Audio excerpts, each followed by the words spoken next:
안녕하세요. 정치 한류 해외 반응을 소개하는 정말 치명적인 클래스 정치 클래스 TV입니다. 오늘은 한국, 세계를 열광시키는 K컬처라는 제목의 이탈리아 언론 레푸블리카에 실린 한류 칼럼을 살펴보겠습니다.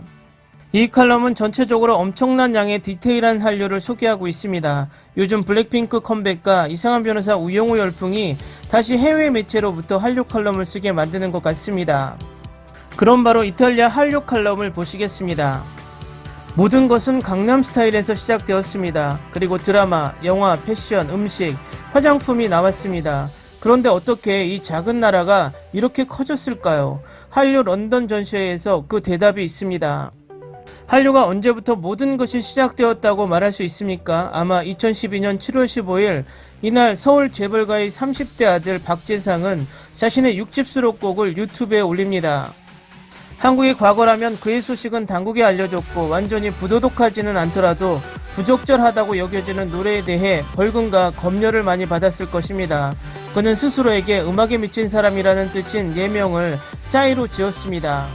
그러나 그는 그날 게시된 강남스타일이라는 제목의 영상에 대해 벌금을 물지 않았습니다.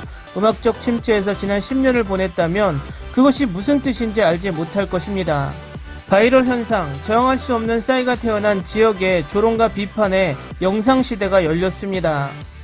숫자가 말해줍니다. 2012년 12월 21일에는 이전에 도달한 적이 없는 10억 뷰라는 기록적인 수치를 경신했습니다.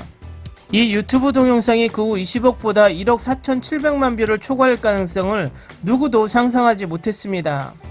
싸이는 현재 더 이상 차트 1위가 아니지만 어떻게 되었을까요? 한국에서 만든 또 다른 비디오 아기상어는 서울 아이들에게 영어로 말하는 것을 가르치는 노래에 110억 명이 클릭했습니다. 이는 세계화에 익숙한 문명에게도 놀라운 수치입니다. 훨씬 더 혼란스러운 것은 이탈리아의 거의 비슷한 인구인 겨우 5천만 명이 넘는 국가에서 이것을 생산하고 있다는 것입니다. 수십 년 전까지만 해도 IT보다 1인당 소득이 낮았지만 지금은 자동차와 스마트폰을 수출한다는 사실을 말하는 것입니다. 기술, 그러나 무엇보다 K-팝, K-드라마, K-필름, K-패션, K-푸드, K-뷰티까지. 그렇다면 현대 대중문화의 한국화를 말할 수 있을까요? 물론 예, 그렇습니다. 그들은 6.25 전후 대중문화의 미국화 정도가 아니라 김과자, 달고나 커피와 오징어 게임 속 한국놀이를 꿈꾸는 세계인들을 만들었습니다. 그리고 6.25 후 그들의 증손자들은 방탄소년단과 같은 그룹을 위해 무엇이든 할 준비가 되어 있는 추종자들을 만들었습니다. K-팝 왕의 팬들은 스스로를 아미라고 부르는 9천만 명의 추종자가 있습니다. 이 모든 것에 대한 신조어가 있습니다. 한국 대중문화의 거침없는 충격파가 몇 년 사이에 진정한 소프트파워의 형태가 된 한류를 뜻하는 한자어입니다. 2020년 2월 봉준호 감독의 기생충이 비영어 역사상 처음으로 아카데미를 수상했을 때 도널드 트럼프는 그들은 이미 상업적으로 우리를 죽이고 충격적인 영화로 오스카상을 타기까지 합니다라고 말했습니다. 9월 24일 런던의 빅토리아 엘버트 박물관에 가볼 계획이 있는 사람이라면 누구나 휴대전화의 와이파이를 찾아 주인공들이 올라갔던 비참한 기생충 영화 속 반지하 화장실의 세세한 부분까지 재현된 것을 발견하게 될 것입니다. 이것은 한류의 하이라이트 중 하나입니다. 한류 런던 박물관이 이 대형 규모의 전시회로 서양에서는 처음으로 시작하는 한류 이벤트를 보여줍니다.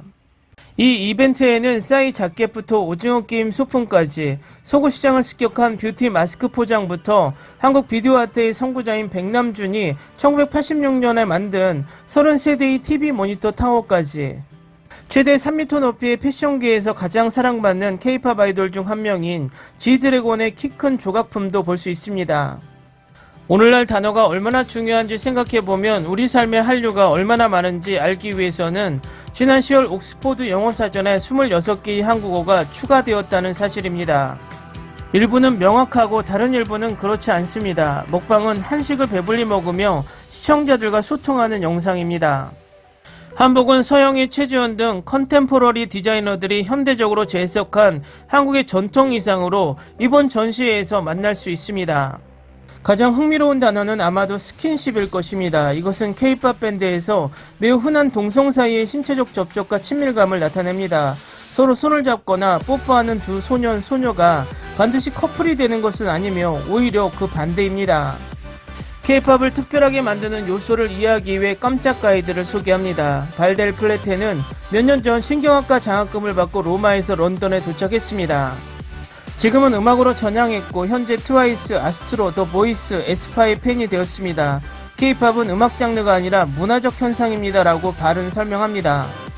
모두가 새로운 글로벌 슈퍼스타로 꼽는 방탄소년단이나 블랙핑크와 같은 그룹 뒤에는 언어의 장벽 없이 온라인에서 생활하고 사교하는 데 익숙한 세대를 위해 최고 수준의 음악 및 영상 엔터테인먼트 제품을 개발하는 것을 목표로 하는 산업이 있습니다. 공간, 시간, 장르, 팬들의 시선을 사로잡기 위해서는 끊임없이 콘텐츠를 만들어내야 한다고 말합니다. 한류는 약점을 숨기지 않는 것이 오히려 한국의 TV 드라마, 즉 K-드라마의 출발점이 되는 경우가 많습니다. 정치적 부패의 판도라 상자를 발견한 비밀의 숲의 주인공 황시목은 어린 시절 뇌수술을 받아 감정을 표현할 수 없습니다. 사이코지만 괜찮아에서는 장애를 가진 형을 가진 잘생긴 정신병원 간호사의 삶과 디올과 돌체앤가바나의 옷장을 가진 문제적이고 소시오패스적인 아동도서 작가의 삶이 만납니다. 그리고 넷플릭스 차트 1위 이상한 변호사 우영우의 주인공은 자폐증과 영리함을 볼 수 있습니다. 이 K-드라마의 강점은 불편함을 부정하는 것이 아니라 아이러니와 가벼움, 스릴러와 연속극, 코믹과 로맨스를 섞어서 전하는 데 있습니다. K-드라마는 모든 것을 가지고 놀고 있습니다. 한국 버전의 종이의 집도 있습니다. 빈센조는 이탈리아 마피아에게 입양된 젊은 한국인의 이야기입니다.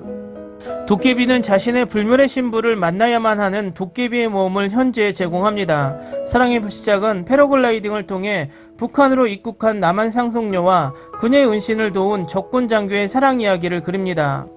하지만 K-드라마는 봉준호나 박찬욱의 영화처럼 사회적 정치적 비판은 영상에 많이 흐르지 않습니다.